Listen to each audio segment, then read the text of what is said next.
Hello guys, ng good evening, gabi ngayon, no?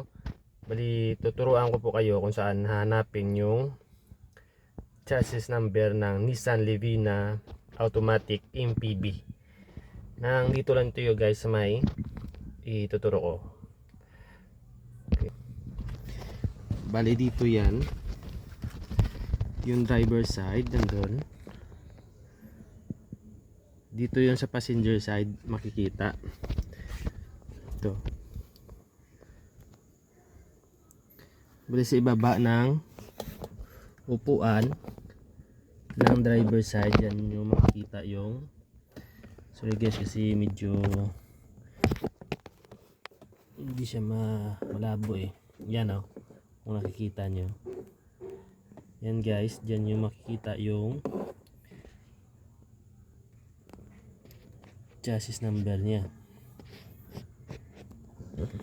Yan o, yan, para yan, yun, para next time kapag kayo na mag stencil, hindi na kayo mahirapan. Tapos ipapakita ko din kung saan makita yung engine number nya.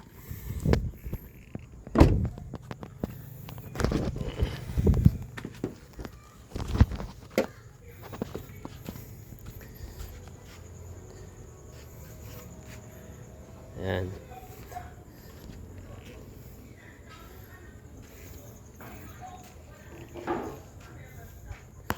Bali nandito lang yan guys sa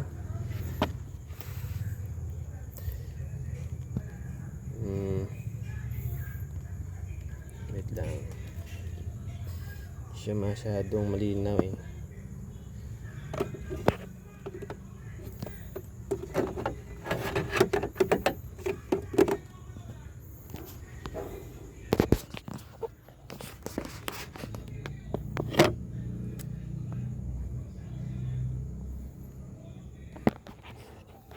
Yan, bali yun guys oh. Yan oh, ito siya.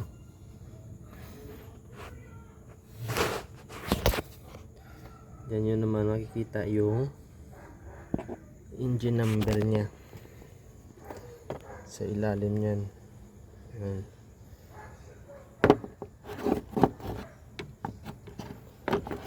Sundan nyo lang ito guys oh, itong tubo na to.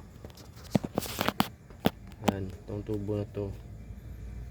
Yan, hanggang ilaan na yan. Yan, diretso yan, sakto yan, para hindi kayo mahirapan. Yan. Okay, yun lang guys, sana makatulong po ako sa inyo. Maraming salamat.